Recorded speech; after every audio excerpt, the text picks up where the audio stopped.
Hey there, everybody. It's your girl Barbie J here with the recap and review of Tyler Perry's new drama, Divorced Sistas, Season 1, Episode 7, Brutal Honesty. And the synopsis for this episode reads, Bridget, Pastor Jefferson, and Rashida get to the bottom of Vaughn's actions. Geneva and Tiffany face the growing tension between them, and Naomi spills many painful truths. Ooh, and Naomi was nasty, y'all. Just nasty when she did what she did and said what she said. So before we get started with my 2 cents of this recap and review, if you're new here or if you are returning and have not subscribed to this channel as of yet, please take a moment right now, hit that subscribe button, then hit the notification bell and select all. It'll let you know every time I upload any new content to this channel. Then I ask that you hit that like button, which is the thumbs up button, write a comment and join the conversation, and share the video because sharing is caring and you want to help a sister's channel grow. Because a sister has fallen off and now she has to rebuild her channel up because she was away for about 2 months or more. So hopefully you all, my loyal subscribers, will help my channel grow back up to its regular watch time hours. Thank you. So anyway, this episode starts off like last week's ended with Geneva, Rashida, Bridget, and Calvin all together in Pastor Jefferson's office. He's there as well. Bridget's on the phone with Vaughn, and Vaughn shoots his gun saying he's going to kill himself. So he shoots his gun, and Bridget freaks out. And then he hangs up the phone. And Bridget is like, she's going all crazy. But what they figure out, Pastor Jefferson and Rashida, is that he hung up the phone. If you shoot yourself, you can't end the call. Bridget didn't end the call. Bridget just dropped the phone. So Pastor Jefferson doesn't think he killed himself. And Bridget's like, let me find out it's a joke. That he playing with me. Let me find out. And remember, Calvin was in there and Calvin said he wants me to drop the charges on him. So that's probably why he did that. And Bridget is pissed. She said, Pastor Jefferson, you better get bail money ready for me because I find out that's what he's doing. I'm going to kill him myself. And she walked out of the office and everybody just dispersed. Then over at Naomi's house, she's in there having sex with Hakeem. And when they're done, she lets him know that she wants him to kill her ex-husband and his wife. And Hakeem asks who it is. And when she tells him who it is, he said, oh, that's a high profile one. I don't think I could do that and stuff. And she just wants it done. She don't care. And she said she got $500,000 for him and $500,000 for his wife. And Hakeem was like, really? He's like, you're going to have to give me something up front. She was like, I'll let you see it. I ain't giving you nothing. But you know what? At this point, I don't even trust her either. Because she's saying she don't trust him, like she ain't gonna give him no money up front and then he walk with her money. But then who says he'll do the job and she won't give him the money and say too bad for you? You know what I mean? And then he's gonna end up in jail. So now back over at the church, Tiffany walks into Rashida's office and finds Geneva sitting there. And then she asks Geneva, is she avoiding her because she texted her 5 times and she hadn't responded. And she said that she's busy. And she was like, what's going on? Talk to me. And, Geneva's being all shady and stuff and don't want to tell her what's going on. If there's something you need to know about Javon, then you'll find out when it's time to find out or something like that.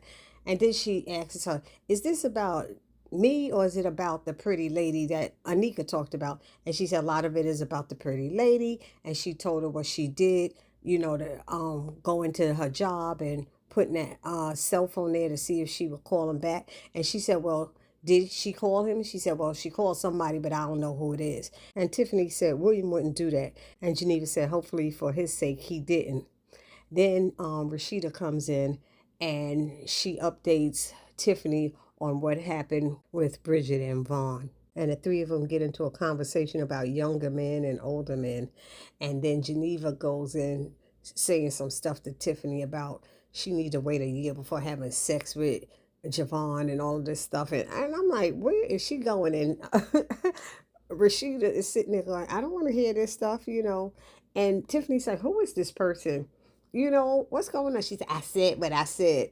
And next thing you know, Bridget came in. And Bridget lets them know that Vaughn is at his cousin's house, so he's okay. So Tiffany tells her she needs to leave Vaughn alone and not take him back this time. And Bridget said that she's not. She's done with him. So then Tiffany said, let's all go to, Naomi's house now.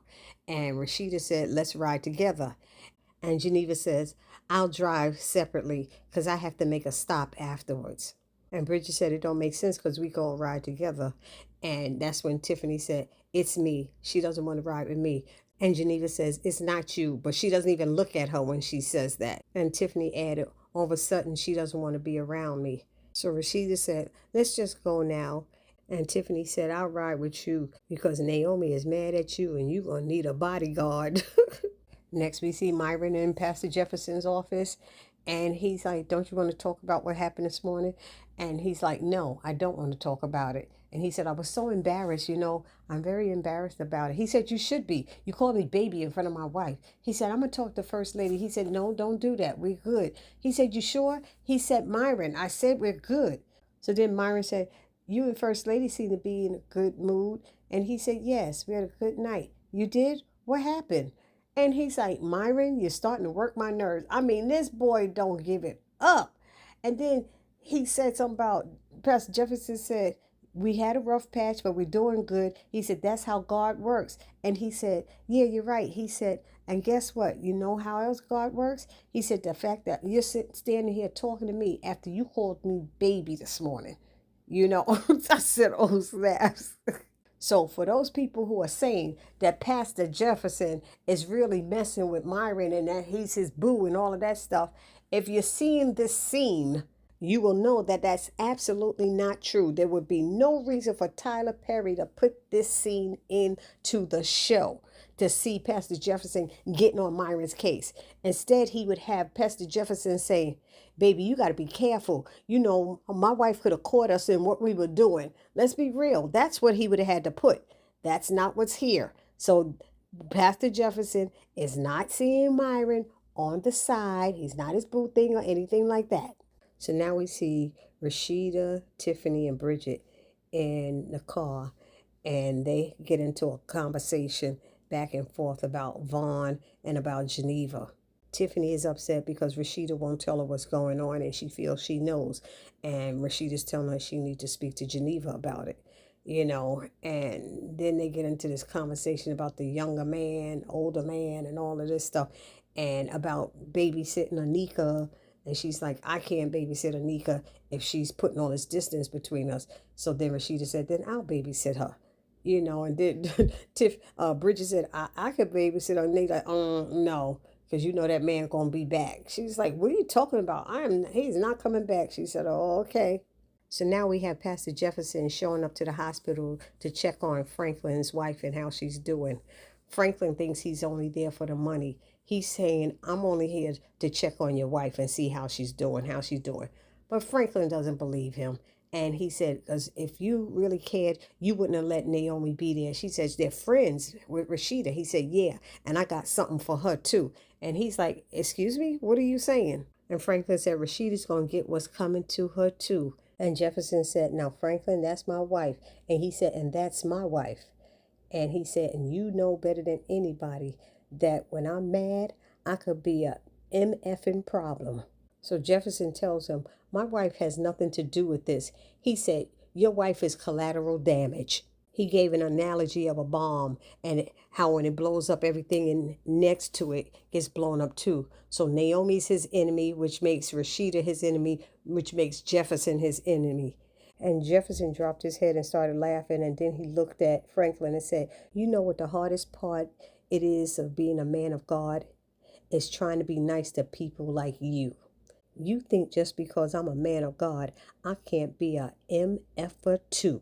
You take my kindness for weakness, and you think just because I pray, I don't fight. And I was like, oh, shucks, you better let them know, brother. Let them know. So they started reciting Bible scriptures back to each other, and then Jefferson let him know.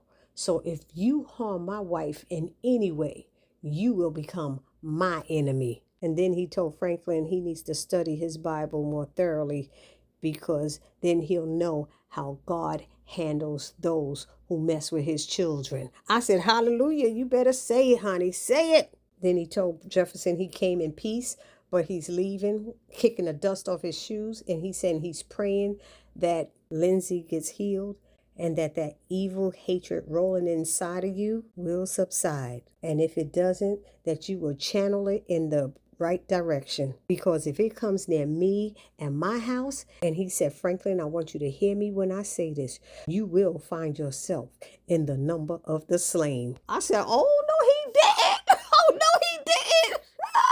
So Franklin said, amen to that. And Jefferson said, God bless you, and left. And so then he called Rashida and let her know that he didn't want her going over to Naomi's house and maybe have Naomi come over to their house. And she had him on speaker in the car. So he told her to pick up the phone. And he was talking to her while she's driving. And she's like, you know, this is illegal. But he's letting her know that that Franklin was talking all kind of craziness. And that he threatened Naomi and her. But she never relayed that message. When Rashida got off the phone with Jefferson, she didn't tell Bridget and Tiffany the part that Franklin's coming after her. She just told about going after Naomi. But he was very concerned, and she let them know, he is that concerned now. He's going to meet us at Naomi's house.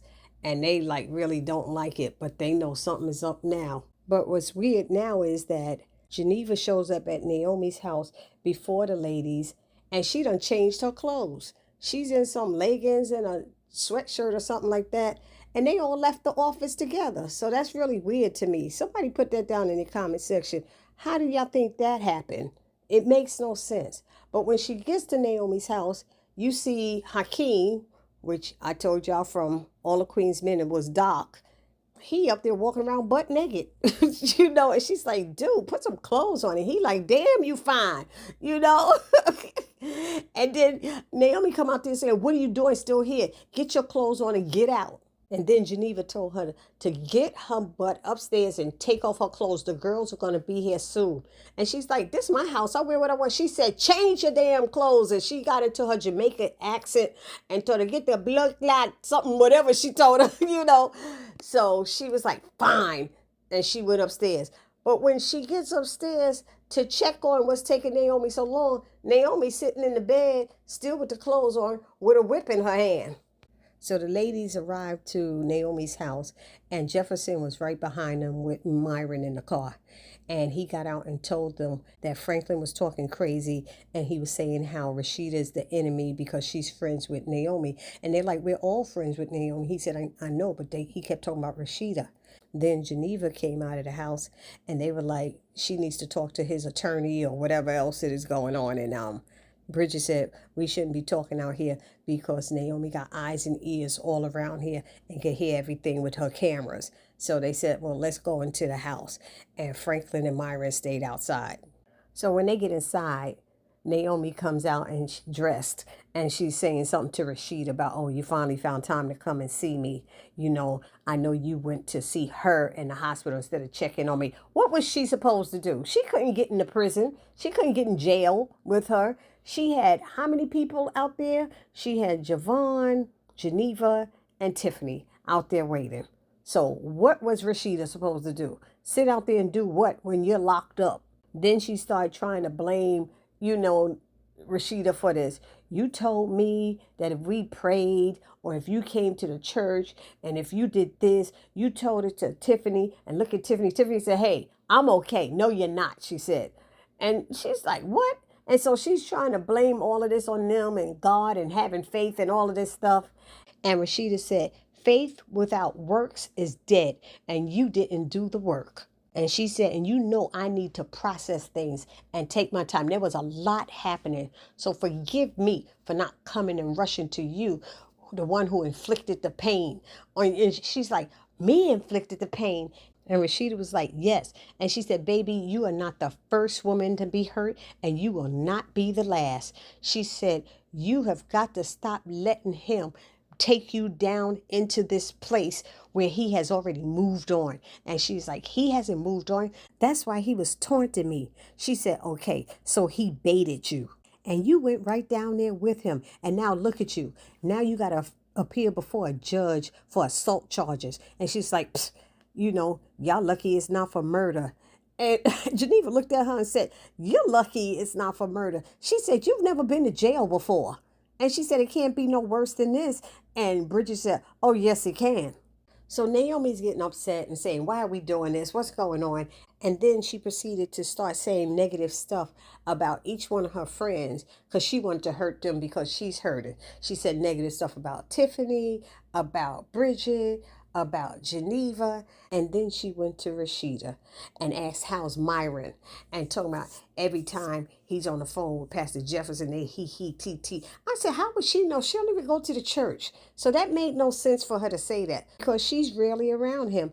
And Myron is the pastor's assistant. And then she had the nerve to say that every time they're on the phone kikiing with each other, they're talking about how much they love each other. Where did she get that from? This is just why Rashida told her that her and Franklin are giving the devil too much of their energy, letting him use them to try to hurt and destroy each other. And she told Rashida, "You know that something's going on with them, but you choose to turn the other cheek, trying to act like you and your husband are so happy." And that's when Bridget spoke up and said, "I don't even know why we're friends with you." Because earlier, Bridget was ready to go off on her. And she said, "I'm leaving." And they kept making her stay.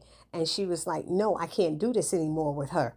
I'm not like y'all. I can't be standing here all calm. I will go off." She wanted to cuss and everything else. And they was like, "No, tell her how you feel. You should just tell her how you feel and get it off your chest." But Bridget didn't. But back to Rashida now. Naomi lets them know, "Y'all know I got cameras all around this place." So she said, "Let me show you something." And she said, "You know what? It looks better on the TV." And she shows a video of Myron talking to somebody. Now, here's where it doesn't make any sense. I get what they was trying to do, but if you're in here talking to your girls, how do you know what's happening outside with Myron and what he's saying on his cell phone? So that made no sense right there, unless Pastor Jefferson and Myron, they were there a different day and she recorded that and she's playing it back. But she don't know what Myron is saying on the phone right now. So that scene makes no sense what she's doing. And so they hear Myron on the phone talking to somebody saying, "I know he loves me, but I can't take this. He comes in there holding her hand just to make me jealous. I know he wants me. He's looking at me now.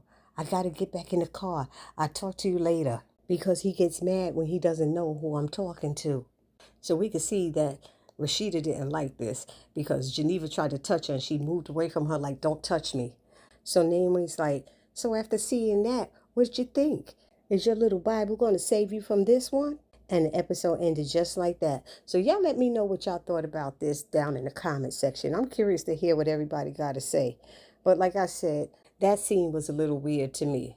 But all in all, I did like this episode. It's getting real messy and dirty, and I'm just loving it, okay? I'm loving it. So I will see you all in the next video. Please do not forget to subscribe, like, comment, and share.